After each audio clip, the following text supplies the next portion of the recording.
1930s Georgia, the heart of the South. A young boy learns what the world's about. He can't play in parks, those are for whites only. He can't go to many restaurants to see the new movie. That's segregation, it's the law, and that means different schools and areas for whites and blacks. And he has a white friend who on one day says, sorry, but my dad won't let us play. Anger begins to boil under Martin's skin. He feels his dignity crushed by the world that he's living in. But he's not giving in, he's studying, debating, follows his dad's choice of an occupation.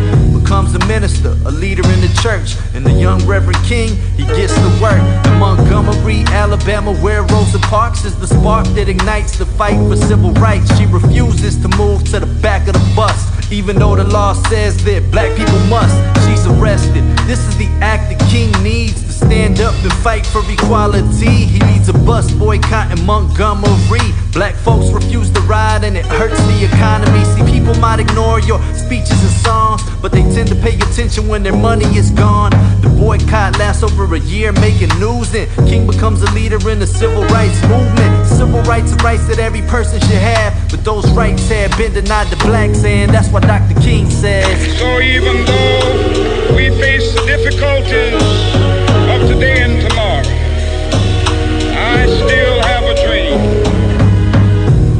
It is a dream deeply rooted in the American dream, that all men are created equal. King was a leader, so he offered guidance and preached the practice of nonviolence with boycotts, marches, and sit-ins, peacefully protesting to get people to listen. The opposition wasn't peaceful in the least when the local police came with dogs on a leash and they opened up the fire hose on those in the streets. Americans watched the horror play out on TVs. King remembered what Jesus taught, that the remedy for hate is not hate but love for your enemy. So he kept on, and in 1963 led the march in Washington, D.C. There he gave his most famous speech, where he told the world, I have a dream of a nation where his children wouldn't be judged by the color of their skin, but by the content of their character.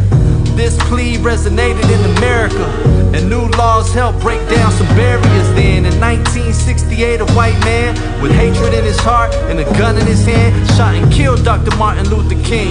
The nation mourned and wondered what the future would bring.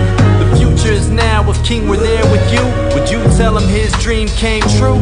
Cause Dr. King says, I have a dream.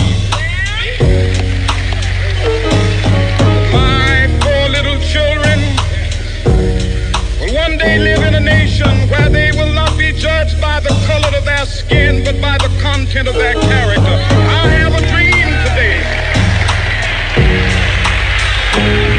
Dr. King says, I have a dream that one day right there in Alabama, little black boys and black girls will be able to join hands with little white boys and white girls as sisters and brothers. I have a dream today.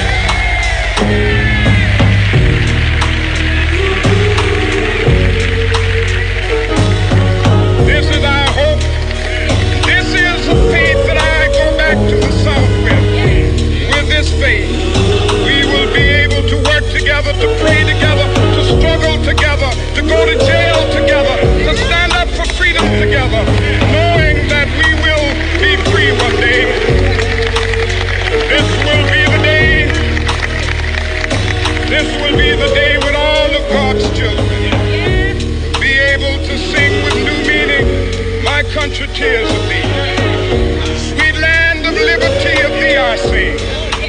Land where my fathers died, land of the pilgrim's pride. From every mountainside, let freedom ring. And if America is to be a great nation, this must become true. When all of God's children, black men and white men, Jews and Gentiles, Protestants and Catholics, will be able to join hands and sing in the words of the old Negro spiritual, free at last, free at last.